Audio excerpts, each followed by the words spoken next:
बेटा तू इत्थे खेड रहा है, मैं तेन बाहर देखी जाना। आ देख मैं मेरे पुत्र ने की लेके आया। ये चॉकलेट छोटी वाली। हाँ बेटा, अज एक कल दो ते फिर परसों नूं तीन। चाचू, चाचू, पापा, पापा, पापा, पापा, चाचू, चाचू,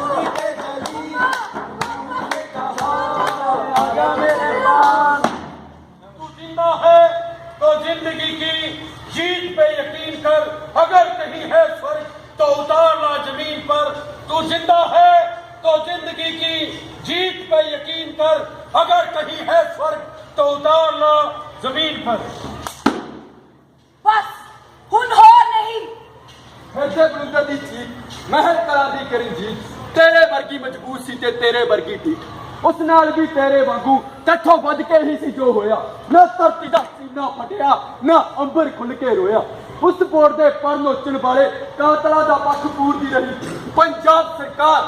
नन्नी परी दा टोगर चाके करण जी तैनू साडा सलाम है। रोजाना स्कूल कालज जांदियां विद्यार्थियों ने आ बसां विच चढ़न वाले ड्राइवर कंडक्टर ते बाबूआं वालों अपनी ही आदत नूं निर्विघन जारी रखदिआं कामरी तैनू साडा सलाम है। हस्ती दे दंद गिनने वाले, नस्ती दे लक मिलने वाले, हस्ती दे दंद गिनने वाले, नस्ती दे लक मिलने वाले गायकां ते गीतकारां वल्लों विआहां च हथियार चला के अपनी होमे नूं पट्ठे पाउंदे सरदारां वल्लों अपनी फोकी टौर दीआं वड़कां मारदे आ कुलविंदर कौरे तैनू साडा सलाम है। हुण जिथे फैसले गवाहां दे आधार ते अदालत तक इंसाफ दी कोई आस लेके जावे ना, जैसी कदी आत्मा दुहाई पाउंदी होवेगी, है मेरे कातलां नूं फांसी लग जावे ना।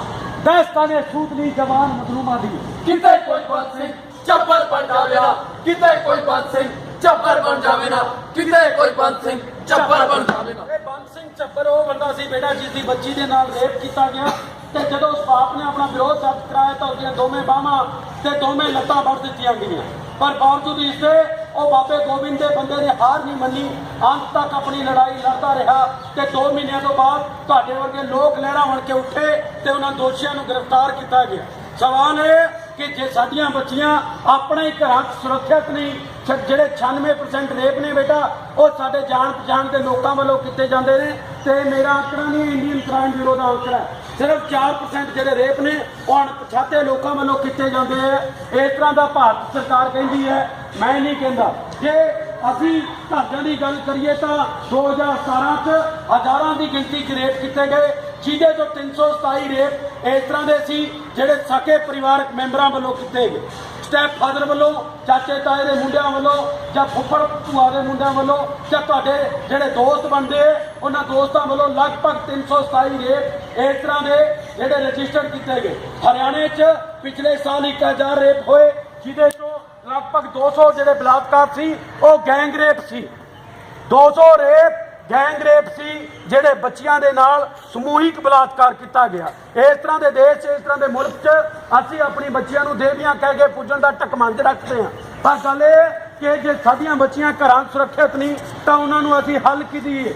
ਜ਼ਰੂਰਤ ਬੇਟਾ ਅੱਜ ਇਸ ਗੱਲ ਦੀ ਹੈ ਕਿ ਸਾਡੀਆਂ ਬੱਚੀਆਂ ਆਰਗੇਨਾਈਜ਼ ਹੋਣ, ਸਾਡੀਆਂ ਜਥੇਬੰਦੀਆਂ ਬਣ, ਸਾਡੀਆਂ ਬੱਚੀਆਂ ਜਿੱਥੇ ਵੀ ਇਸ ਤਰ੍ਹਾਂ ਦੀ ਨਾਇਨਸਾਫੀ ਹੁੰਦੀ ਹੈ ਅਸੀਂ ਉਹਨਾਂ ਨੂੰ ਵਿਰੋਧ ਕਰਨਾ ਸਿਖਾਈਏ, ਉਹਨਾਂ ਨੂੰ ਮਾਈ ਭਾਗੋ ਦੇ ਵਿਰਸੇ ਤੋਂ ਜਾਣੂ ਕਰਾਈਏ, ਗਦਰੀ ਗੁਲਾਬ ਕੌਰ ਦੇ ਵਿਰਸੇ ਤੋਂ ਜਾਣੂ ਕਰਵਾਈਏ, ਉਹਨਾਂ ਨੂੰ ਲੜਨ ਦੀ ਜਾਨ ਸਿਖਾਈਏ, ਉਹਨਾਂ ਨੂੰ ਇੰਨਾ ਕੁ ਆਤਮ ਨਿਰਭਰ ਬਣਾਈਏ ਕਿ ਉਹ ਜ਼ਿੰਦਗੀ ਦਾ ਹਰੇਕ ਫੈਸਲਾ ਆਪਣੀ ਮਰਜ਼ੀ ਦੇ ਨਾਲ ਆਪਣੇ ਪੈਰਾਂ ਤੇ ਖੜਾ ਹੋ ਕੇ ਲੈ ਸਕਣ। ਉਹ ਧੀਆਂ ਨੂੰ ਇਸ ਤਰ੍ਹਾਂ ਦਾ ਕਾਬਿਲ ਬਣਾਈਏ ਕਿ ਉਹ ਆਰਥਿਕ, ਰਾਜਨੀਤਿਕ, ਸਮਾਜਿਕ ਤੌਰ ਤੇ ਆਪਣੇ ਨਿਰਣੇ ਲੈਣ ਦੀ ਪ੍ਰਕਿਰਿਆ 'ਚ ਉਹ ਸਾਡਾ ਹਿੱਸਾ ਬਣਨ। ਜਦੋਂ ਤੱਕ ਡਿਸੀਜਨ ਮੇਕਿੰਗ ਪ੍ਰੋਸੈਸ ਦਾ ਸਾਡੀਆਂ ਬੱਚੀਆਂ ਨੂੰ ਹਿੱਸਾ ਨਹੀਂ ਬਣਾਇਆ ਜਾਂਦਾ ਉਦੋਂ ਤੱਕ ਮੈਂ ਨਹੀਂ ਸਮਝਦਾ ਕਿ ਸਾਡੀਆਂ ਬੱਚੀਆਂ ਆਜ਼ਾਦ ਹੋ ਸਕਦੀਆਂ। ਦੋਸਤਾਂ ਨੂੰ ਖਾਸ ਤੌਰ ਤੇ ਮੇਰੇ ਇਹ ਜਿਹੜੇ +1 +2 ਵਾਲੇ ਦੋਸਤ ਨੇ, ਇੱਕ ਰਿਕੁਐਸਟ ਹੈ ਦੋਸਤੋ ਕਿ ਕਿਸੇ ਵੀ ਕੁੜੀ ਨਾਲ ਇਸ ਤਰ੍ਹਾਂ ਦਾ ਬਿਹੇਵ ਕਦੇ ਨਾ ਕਰੋ ਜਿਹੜਾ ਤੁਹਾਨੂੰ ਤੁਹਾਡੀ ਭੈਣ ਦੇ ਨਾਲ ਮਨਜ਼ੂਰ ਨਹੀਂ, ਜਾਂ ਤੁਸੀਂ ਜਿਸ ਤਰ੍ਹਾਂ ਦਾ ਬਿਹੇਵੀਅਰ ਆਪਣੀ ਭੈਣ ਨਾਲ ਕਰਵਾਉਣਾ ਚਾਹੁੰਦੇ ਹੋ ਸਾਨੂੰ ਦੂਜਿਆਂ ਨਾਲ ਵੀ, ਦੂਜੀਆਂ ਭੈਣਾਂ ਨਾਲ ਵੀ ਉਹੀ ਬਿਹੇਵੀਅਰ ਜਾਂ ਉਹੀ ਵਿਹਾਰ ਜਿਹੜਾ ਸਾਡੀਆਂ ਬੱਚੀਆਂ ਦੇ ਨਾਲ ਕਰਨਾ ਚਾਹੀਦਾ। ਬੇਟੇ ਬਾਬੇ ਨਾਨਕ ਦੀ ਧਰਤੀ ਹੈ ਜਿੱਥੇ ਬਾਬਾ ਆਖਦਾ ਸੋ ਕੁ ਮੰਦਾ ਆਖੀ ਹੈ ਜੀ ਜੰਮੇ ਰਾਜਾ। ਔਰ ਇਸ ਤੋਂ ਵੀ ਵੱਡੀ ਗੱਲ ਜਾਂ ਪਾਕ ਗੱਲ ਕੀ ਇਹ ਨਹੀਂ ਹੈ ਉਹ ਕੁੱਖ ਕਿੰਨੀ ਪਾਕ ਤੇ ਕਿੰਨੀ ਪਵਿੱਤਰ ਹੋਏਗੀ ਬੇਟਾ ਜਿਸ ਕੁੱਖੋਂ ਬਾਬੇ ਨਾਨਕ ਨੇ ਜਨਮ ਲਿਆ। ਉਹ ਕੁੱਖ ਕਿੰਨੀ ਪਾਕ ਤੇ ਪਵਿੱਤਰ ਹੋਏਗੀ ਜਿਸ ਕੁੱਖੋਂ ਬਾਬੇ ਗੋਬਿੰਦ ਨੇ ਸਾਡੇ ਦਸਾਂ ਗੁਰਾਂ ਨੇ ਜਾਂ ਸਾਡੇ ਜਿਹੜੇ ਸ਼ਹਾਦਤਾਂ ਪਾਉਣ ਵਾਲੇ ਸ਼ਹੀਦਾਂ ਨੇ ਭਗਤ ਸਿੰਘ, ਰਾਜਗੁਰੂ, ਸੁਖਦੇਵ, ਕਰਤਾਰ ਸਰਾਭਿਆ ਨੇ, ਊਧਮ ਸਿੰਘ ਹੋਰਾਂ ਨੇ ਜਨਮ ਲਿਆ, ਮਾਈ ਭਾਗੋ ਨੇ ਜਨਮ ਲਿਆ ਤੇ ਗਦਰੀ ਗੁਲਾਬ ਕੌਰ ਵਰਗੀਆਂ ਜਿਨ੍ਹਾਂ ਨੇ ਸਾਡੀ ਇਸ ਧਰਤੀ ਤੇ ਜਨਮ ਲਿਆ। ਤੇ ਬੜੇ ਅਫਸੋਸ ਨਾਲ ਕਹਿਣਾ ਪੈ ਰਿਹਾ ਕਿ ਸਾਡੇ ਇਹ ਪੰਜਾਬ 'ਚ ਕੁੱਖਾਂ 'ਚ ਸਾਡੀਆਂ ਧੀਆਂ ਸੁਰੱਖਿਅਤ ਤਾਂ ਕੀ ਰਹਿਣੀਆਂ ਸੀ, ਬਲਕਿ ਅੱਜ ਕੱਲ੍ਹ ਸਾਡੇ ਸਮਾਜ 'ਚ ਵੀ ਜਿਹੜਾ ਇਹ ਲਗਾਤਾਰ ਵਰਤਾਰਾ ਵੱਧ ਰਿਹਾ ਹੈ। ਤੇ ਜ਼ਰੂਰਤ ਅੱਜ ਇਸ ਗੱਲ ਦੀ ਹੈ ਕਿ ਆਓ ਸਰਕੇ ਸਾਰੇ ਇਕੱਠੇ ਹੋ ਕੇ ਹੰਭਲਾ ਮਾਰੀਏ ਤੇ ਇਸ ਧਰਤੀ ਨੂੰ ਸੱਚੇ ਅਰਥਾਂ 'ਚ ਉਹ ਬਾਬੇ ਗੋਬਿੰਦ ਦੀ ਧਰਤੀ ਬਣਾਈਏ ਤੇ ਅਸੀਂ ਮਾਣ ਨਾਲ ਕਹਿ ਸਕੀਏ ਕਿ ਅਸੀਂ ਉਸ ਪੰਜਾਬ ਦੇ ਵਾਸੀ ਹਾਂ ਜਿੱਥੇ ਧੀਆਂ ਖਿਲਾਫ ਕੋਈ ਵੀ ਭੱਦੀ ਟਿੱਪਣੀ ਜਿਹੜੀ ਬਰਦਾਸ਼ਤ ਨਹੀਂ ਕੀਤੀ ਜਾਂਦੀ, ਜਿੱਥੇ ਧੀਆਂ ਰਾਤ ਨੂੰ ਵੀ ਜਿੱਥੇ ਚਾਹੁਣ ਜਾ ਸਕਦੀਆਂ ਨੇ, ਘੁੰਮ ਸਕਦੀਆਂ ਨੇ, ਆਜ਼ਾਦ ਹਵਾਵਾਂ 'ਚ ਸਾਹ ਲੈ ਸਕਦੀਆਂ ਨੇ।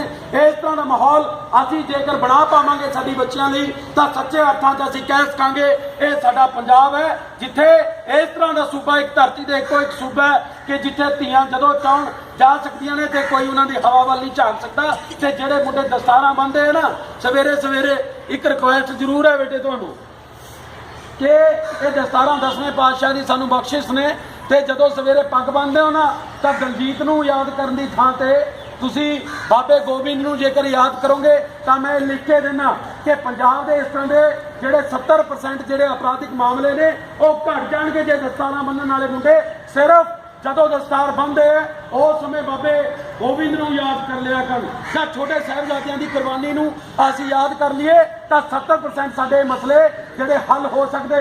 ਪਰ ਗੱਲ ਸਿਰਫ ਇੱਥੇ ਹੀ ਖਤਮ ਨਹੀਂ ਹੁੰਦੀ, ਕੱਲੀਆਂ ਦਸਤਾਰਾਂ ਬੰਨ੍ਹਣ ਦੇ ਨਾਲ ਵੀ ਕੁਝ ਨਹੀਂ ਹੁੰਦਾ। ਦਸਤਾਰ ਤਾਂ ਮੂਸੇ ਵਾਲਾ ਵੀ ਬੰਨ੍ਹਦਾ ਤਾਂ ਦਲਜੀਤ ਵੀ ਬੰਨ੍ਹਦਾ ਜਿਹੜਾ ਕੁੜੀਆਂ ਦੇ ਲੱਕ ਮਿਲਦਾ ਫਿਰਦਾ। ਇਹਦੇ ਵਾਸਤੇ ਕਵਿੰਦਰ ਚਾਂਦ ਨੇ ਬੜਾ ਖੂਬਸੂਰਤ ਲਿਖਿਆ ਕਿ ਹੈ ਕਰਜ਼ਾ ਕੌਮ ਦਾ ਤੇ ਵਕਤ ਦਾ ਵੀ ਭਾਰ ਹੁੰਦਾ ਏ, ਨਾ ਸਿਰ ਨੂੰ ਰੱਖ ਹੁੰਦਾ ਏ ਨਾ ਸਿਰ ਨੂੰ ਮਾਰ ਹੁੰਦਾ ਏ।